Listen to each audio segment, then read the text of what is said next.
the wisest person I ever met in my life, a third grade dropout.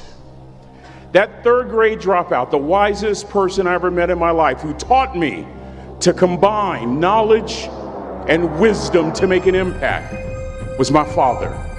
A simple cook. Wisest man I ever met in my life. Left school in the third grade to help out on the family farm, but just because he left school doesn't mean his education stopped. Mark Twain once said, "I've never allowed my schooling to get in the way of my education." My father taught himself how to read, taught himself how to write. He literally challenged himself to be the best that he could all the days of his life. I have 4 degrees. My brother is a judge. We're not the smartest ones in our family. It's a third grade dropout daddy. A third grade dropout daddy who was quoting Michelangelo when he was a cook at Cal Maritime, saying to us, "Boys, I won't have a problem if you aim high and miss, but I'm gonna have a real issue if you aim low and hit." A country mother quoting Henry Ford, saying, "If you think you can or if you think you can't, you're right." You see, it takes knowledge and wisdom combined to grow your influence so that you'll make an impact. Simple lessons. Lessons like these. Son, don't judge people. The tendency of a person is to walk away from somebody that's different from them. You stay there and you get to know them. Never judge. Then he dropped Jonathan Swift on me, who said vision is the ability to see the invisible. Don't judge. Another lesson from this third grade dropout. Son, you'd rather be an hour early than a minute late. We never knew what time it was at my house because the clocks were always ahead.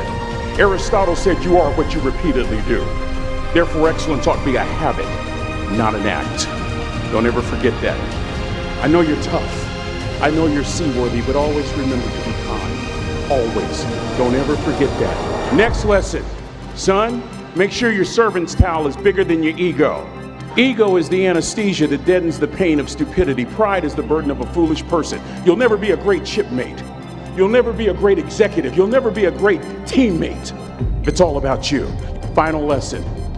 Son, if you're gonna do a job, do it right. He said, I've always been told how average I can be. Always been criticized about being average. But I want to tell you something. I stand here before you, before all of these people, not listening to those words, but telling myself every single day to shoot for the stars, to be the best that I can be. Good enough isn't good enough if it can be better, and better isn't good enough if it can be best. Wisdom will come to you in the unlikeliest of sources, a lot of times through failure. When you hit rock bottom, remember this. While you're struggling, rock bottom can also be a great foundation on which to build and on which to grow. I'm not worried that you'll be successful. I'm worried that you won't fail from time to time. The person that gets up off the canvas and keeps growing, that's the person that will continue to grow their influence. And my father shared 3 words with me that changed my life. It would be the last lesson he would ever teach me. He said, son, just stand. You keep standing. You keep standing, no matter how rough the sea, you keep standing. And I'm not talking about just water. You keep standing. No matter what, you don't give up. It doesn't matter to me any longer how long I live. What matters to me most is how I live. A question that I was asked all my life by a 3rd grade dropout. How you living? How you living?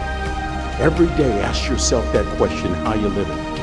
Here's what a cook in the dining center would suggest you to live this way.